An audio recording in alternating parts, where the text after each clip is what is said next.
Perkenalkan Pak, nama saya Pijar Taufik, calon guru penggerak angkatan 10 di instansi SDN Kangkareng. Mungkin di sini ada beberapa pertanyaan tentang kepemimpinan pembelajaran dalam pengambilan sekolah. Mohon maaf Pak, sebelumnya saya berterima kasih kepada Bapak atas kesempatan waktu untuk saya memenuhi tugas ini Pak. Ya, sama-sama. Beliau adalah kepala sekolah SDN Muhammad Ramlan. Kebetulan dia jadi pemimpin berangkat dari guru olahraga ya Pak. Beliau adalah inspirasi bagi saya selama saya sama guru olahraga, di mana beliau berprestasi saat menjadi gurunya, terus bisa mengambil keputusan saat berorganisasi. Beliau adalah Pak Firman Pardiaman ya. Di sini Pak, mungkin ada beberapa pertanyaan ya. Mungkin Bapak pernah mengalami gak bangun moral? Ya. Jadi setiap kasus yang terjadi, proses identifikasi itu adalah wajib hukumnya. Ya. Nanti kita klasifikasikan kasus-kasus yang terjadi. Apakah ini kasus yang hanya memang diperlukan sebuah punishment atau pembinaan secara langsung, Ya. atau memang kasus-kasus yang merupakan dilema etika. Maksudnya dilema etika adalah ketika dua kepentingan di sini yang memang dua-duanya tidak bisa disebutkan salah gitu sebenarnya. Nah, itu harus diidentifikasi melalui apa? Melalui pendalaman kasus, melalui pendekatan secara persuasif gitu. Banyak sekali tekniknya. Ya. Oh, gitu ya Pak. Berarti ada banyak teknik ya. Menurut Bapak nih, melakukan pengambilan keputusan di sekolah Bapak mungkin terutama untuk kasus di mana ada dua kepentingan yang sama-sama benar atau sama-sama mengandung nilai kebijakan. Maksudnya gimana? Mengandung nilai kebajikan. Pertanyaannya? Menurut Bapak nih, Bapak melakukan pengambilan keputusan di sekolah Bapak terutama untuk kasus-kasus di mana ada dua kepentingan yang sama-sama benar atau sama-sama mengandung nilai bagaimana pengambilan keputusannya? Ya, pengambilan keputusan. Yang pertama yang harus dikedepankan dalam proses di sekolah itu adalah kita harus berpihak pada pembelajaran siswa di sekolah. Ya.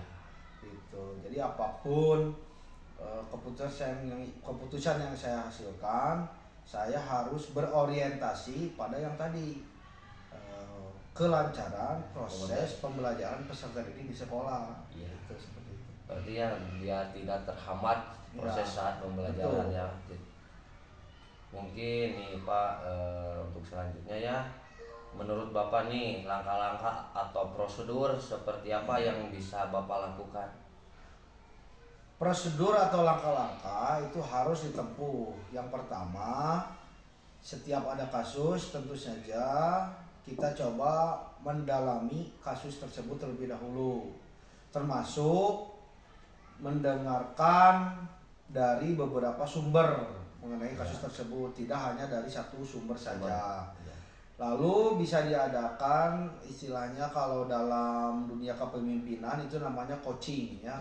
Jadi kita melakukan pendekatan secara personal dengan mengedepankan komunikasi secara terbuka, jujur dan apa adanya. Itu mungkin langkah-langkahnya. Yang penting berkomunikasi lebih utama ya Pak ya. Betul. Menurut Bapak nih, hal-hal apa saja selama ini Bapak menganggap efektif dalam pengambilan keputusan pada kasus dilema etika? Saya ulangi lagi ya, hal-hal yang membuat keefektivitasan dalam suatu pengambilan keputusan. Yang pertama tadi, jangan takut untuk membangun komunikasi. Komunikasi yang terbuka dan jujur itu Ya. kuncinya. Dan selalu mengedepankan ajas praduga tak bersalah. Lalu diadakanlah pendekatan secara personal, apa saja yang menjadi penyebabnya, latar belakangnya apa saja, dan itu nanti yang menjadi salah satu pertimbangan bagaimana kita akan mengeluarkan sebuah solusi dari suatu kejadian. Iya, iya, ya, betul Pak. Ya, oh seperti itu ya Pak. Itu selanjutnya Pak, hal apa saja yang selama ini merupakan tantangan nih dalam pengambilan kasus Bapak dalam dilema etika? Nah, karena kita itu tidak bisa dipungkiri ya, kita adalah manusia yang memang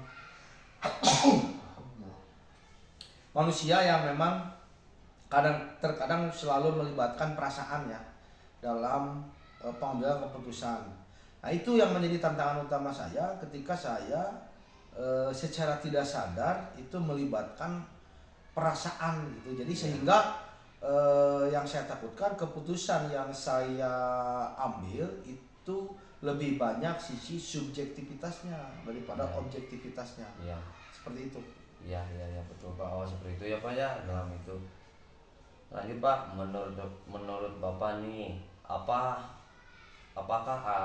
Bapak memiliki sebuah tata kala atau jadwal tertentu dalam sebuah penyelesaian masalah etika Pak?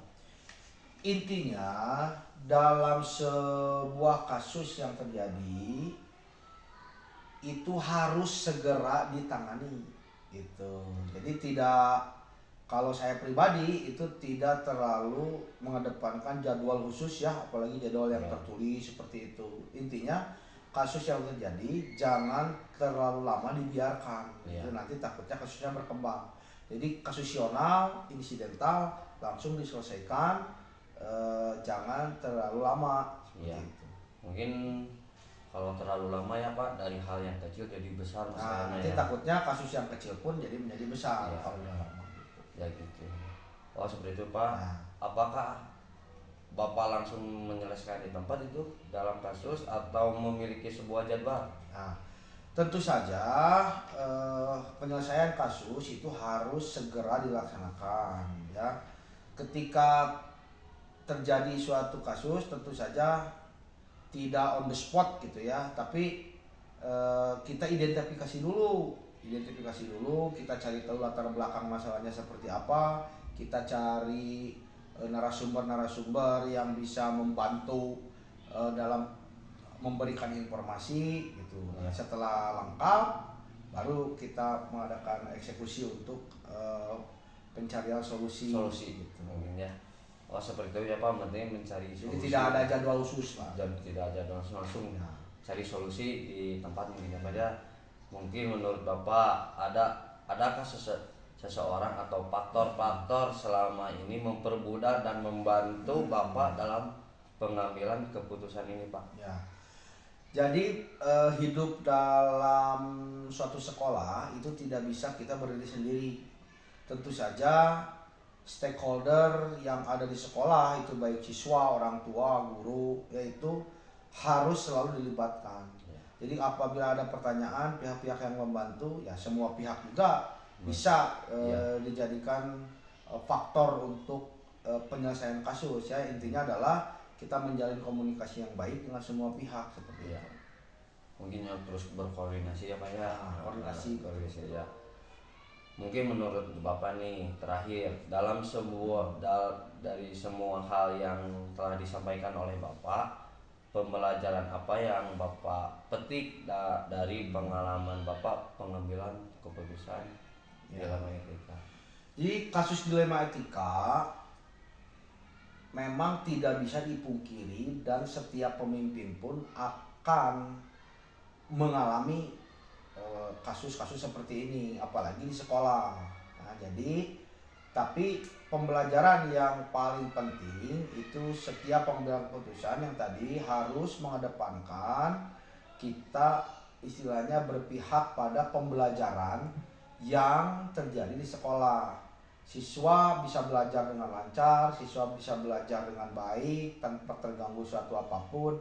Itu yang harus kita kedepankan. Jadi apapun solusi yang kita coba berikan, tetap kita harus berpihak pada kelancaran pembelajaran dan istilahnya peserta didik dalam proses menuntut ilmu di sekolah. Baik, Bapak, terima kasih atas kesempatannya waktunya. Mungkin saya di sini bisa mengambil hikmah, mungkin bermanfaat bagi saya, bagi Bapak. Tadi yang beliau ceritakan, kasus-kasus dilema ITK yang beliau ceritakan, saya sangat menginspirasi bagi saya, terutama dalam kepemimpinan pembelajaran atau kepemimpinan dalam sekolah. Terima kasih Bapak. Siap, Pak. Sampai waktunya Pak.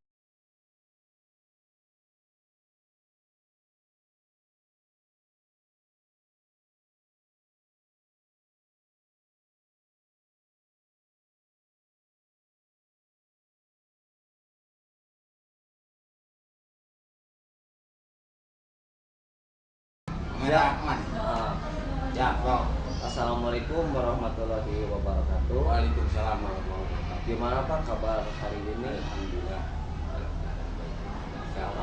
Ya, alhamdulillah.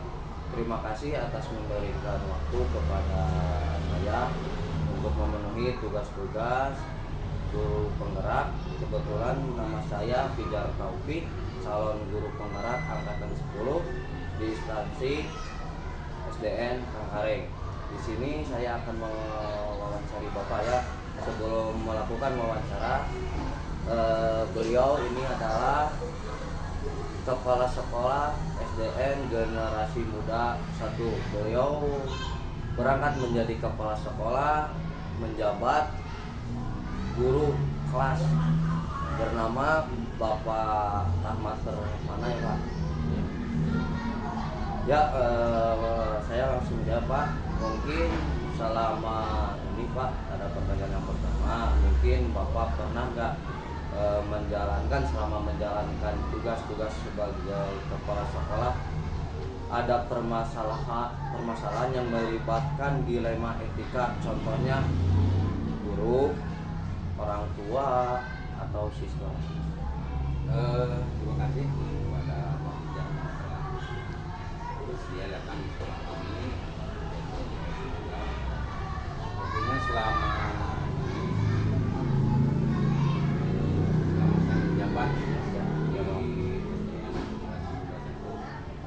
yang baru 1 tahun ini, pengalaman saya selama ada di SDN Generasi Muda ini, mungkin SDN Generasi Muda ini tentu ada pernah terjadi ya kasus-kasus yang berhubungan dengan dilema etika, misalnya kalau siswa ya terhadap siswa diantaranya adalah pernah terjadi kasus perkelahian atau kasus anak yang mencuri atau melakukan tindakan yang di luar batas kewajaran. Oh iya, berarti Bapak menjabat di sekolah generasi muda 1 ini baru 1 tahun ya Pak? Ya, baru 1 tahun. Ya, mungkin selanjutnya ya Pak ya. Pertanyaan, selama ini bagaimana Bapak dapat mengidentifikasikan kasus-kasus nih Pak yang tadi Bapak sebutkan, kasus kepada siswa ya Pak, ada yang pencurian gitu ya, yang merupakan dilema etika atau pengembangan moral? Iya, diantaranya seperti yang telah saya utarakan tadi ya, mengidentifikasi kasus-kasus dilema etika tersebut, diantaranya dengan terjadinya biasa ya kalau yang namanya anak-anak mungkin ada saling mengejek atau saling mengolok-olok sehingga timbul mungkin di sana yang sebetulnya ya tidak elok untuk dilakukan ya, seperti yang telah disebutkan tadi ya, misalnya pada jam istirahat ya, atau mungkin pada saat gurunya sedang tidak ada di kelas ya, anak tersebut melakukan tindakan ya saling semua ya, terjadi keributan di antara mereka.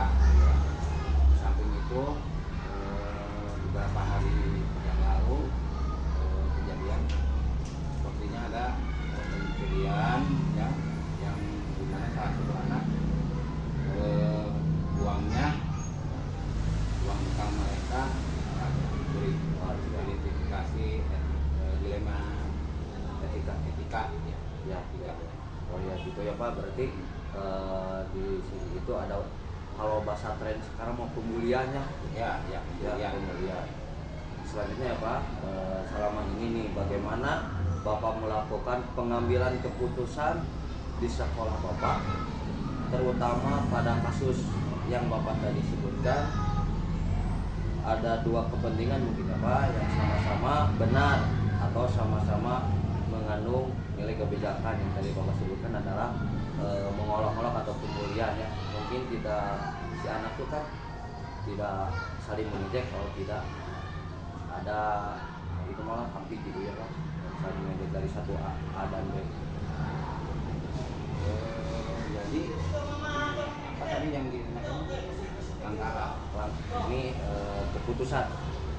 Ya tentu dari kejadian gitu, kami di sini bersama guru-guru ada langkah-langkah ya, atau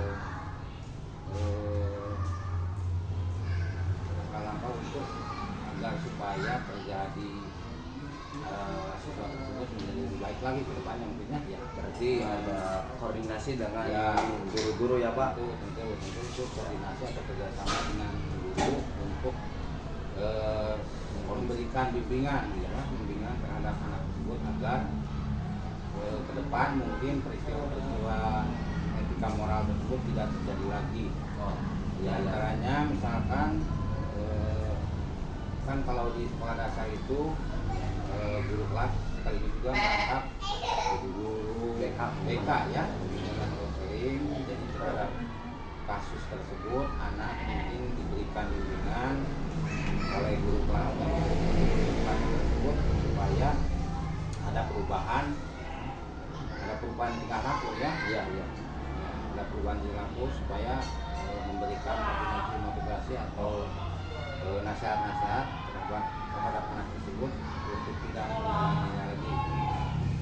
Kemudian juga misalnya kalau ada kasus seperti tadi nilai berbahaya, ada siswa yang melakukan ya tindakan yang mengarah ya, kalau dibiarkan mungkin nanti akan menyebabkan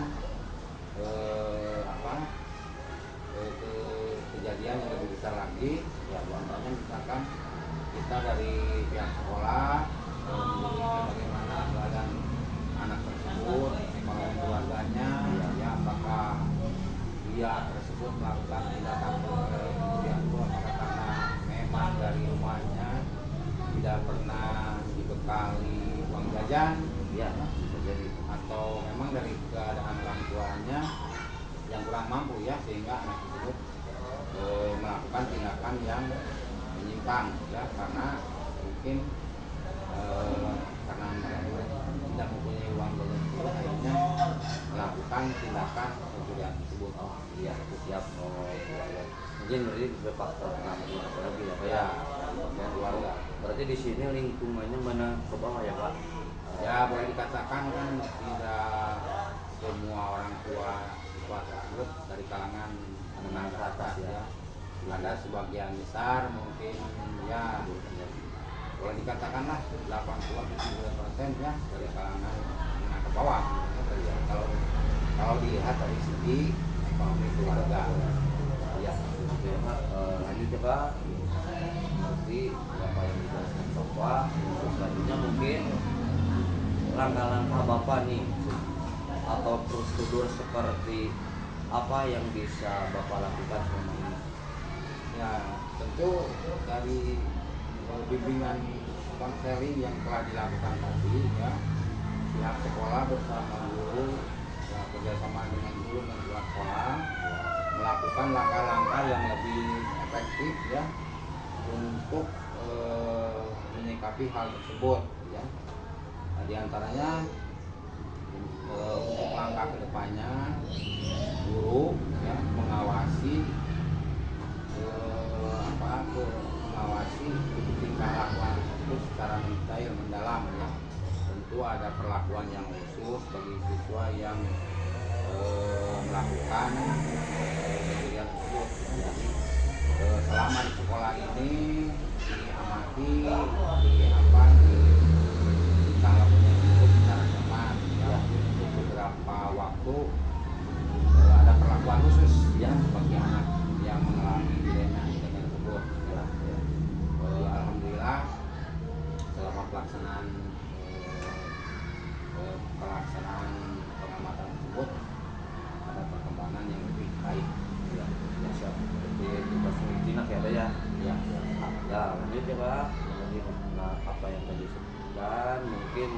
selanjutnya hal-hal apa saja nih Pak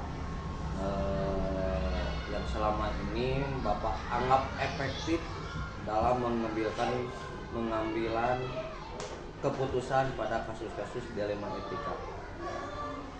Ya tentu langkah-langkah yang dilakukan oleh pihak sekolah ya, kepala sekolah, guru dengan kepala sekolah tersebut ingin agar ada perubahan ya, ada perubahan perilaku supaya anak tersebut dapat merubah kebiasaan buruknya ya, atau bukan kebiasaan ya, karena mungkin itu hanya kejadian spontanitas saja ya, tidak ada niat mungkin dari anak tersebut untuk melakukan pencurian ya, dikarenakan mungkin dia merasa ada keinginan untuk memiliki uang ya, dan karena dari rumah tidak mendapatkan uang jajan sehingga melakukan hal tersebut ya. Jadi tetap saja secara kontinu, secara terus menerus dilakukan pemantauan secara terus menerus ya, supaya bagaimana caranya agar anak tersebut mendapatkan perubahan perilaku ya, atau langkah yang efektifnya ya Pak ya, dari sekolah ya, sewaktu-waktu mungkin kalau ada uang yang bisa diberikan ya, atau mungkin ya untuk memberikan bantuan ya, berupa uang jajan saja ya, tapi itu bukan kebiasaan yang baik ya, itu hanya untuk sekali-kali saja supaya anak tersebut mungkin yang selama ini merasa minder atau bagaimana dapat anak tersebut menjadi ada perubahan perilakunya ya mungkin. Berarti Bapak tadi yang menyampaikan saya berarti ya Pak, berarti menekankan kepada guru-guru mungkin ya Pak, kolaborasi dengan guru-guru supaya tidak terjadi lagi ya Pak. Terus efektifnya sangat bagus Pak bagi saya selaku guru muda ini ya Pak ya, dengan pengambilan keputusan yang sangat bermanfaat. Mungkin tadi Bapak memberikan singkat kalau ada bantuan ya Pak ya. Selanjutnya hal apa saja Bapak, hal-hal apa saja ya yang selama ini merupakan tantangan dalam pengambil keputusan dalam dilema etika? Oh iya, seperti kasus tadi yang mungkin adanya tantangan dari pihak orang tua atau wali murid ya, yang mungkin mereka tidak menerima tentang penyimpangan atau etika, dilema etika yang dihadapi oleh anaknya. Mungkin dari orang tua ya, tidak akan misalnya mempercayai bahwa anaknya melakukan pencurian tersebut ya. Itu pasti ada kontroversi ya dari pihak orang tua bahwa ya merasa tidak percaya ya, bahwa anaknya melakukan pencurian ya. Itu tidak semua orang tua akan menerima secara ini ya, secara langsung pasti ada tindakan yang memprotes ya, atau tidak mengakuinya gitu ya Pak ya, mengerti ya Pak. Selanjutnya apakah Bapak memiliki sebuah tata kala atau jadwal tertentu dalam sebuah penyelesaian masalah etika? Apa Bapak langsung menyelesaikan di tempat atau memiliki sebuah jadwal untuk menyelesaikan, bentuk dan prosedur? Intinya prosedur seperti apa yang Bapak jalankan? Ya, kami di sekolah kami ya, bahwa tentu setiap guru kelas di samping mengajar yang mendidik dan memberikan bekal pengetahuan kepada siswa, mereka kan dibekali oleh namanya BK ya, bimbingan dan counseling ya. Tentu terhadap siswa-siswa yang telah melakukan penyimpangan etika tadi ya, akan diperlakukan secara khusus. Tidak termasuk terhadap siswa yang melakukan penyimpangan etika tersebut, ya, mungkin kepada siswa-siswa yang lain ya yang memerlukan bimbingan tentu akan dilakukan penyelesaian oleh guru kelasnya masing-masing. Itu dilakukan secara kontinu ya, dan terus menerus ya. Tentu kan di samping guru kelas tersebut melakukan memberikan pembelajaran ya, dan berikan juga mungkin nasihat-nasihat atau bimbingan yang agar supaya anak tersebut tidak melakukan pelanggaran etika ya. Jadi secara kontinu terus menerus ya, ada catatan khusus ya di guru tersebut untuk melakukan bimbingan ya, jadi secara konsisten terus menerus. Ya Pak. Nah, selanjutnya ya Pak, adakah seseorang atau faktor-faktor apa yang selama ini mempermudah Bapak mungkin atau membantu Bapak dalam mengambil keputusan dalam kasus yang Bapak tadi sebutkan atau kasus dilema itu? Ya, jadi kami di sekolah tentu saya tidak bisa bergerak ya, atau melakukan penyelesaian kasus tersebut secara sendiri ya. Tentu di sekolah itu kan ada namanya guru ya, bahkan mungkin kami bekerja sama dengan pihak orang tua ya, khususnya komite sekolah tentu dilibatkan kalau ada hal-hal yang tidak bisa atau memerlukan kerjasama dengan pihak komite sekolah ya. Jadi satu koordinasi, satu kesatuan yang tidak bisa dipisah-pisahkan ya antara guru, pihak sekolah, ya, paswa dan komite. Tentu mereka membantu ya, khususnya komite sekolah juga membantu tentang penyelesaian yang ada di sekolah. Jadi ada bantuan dari komite, dari guru juga yang mau kerjasama.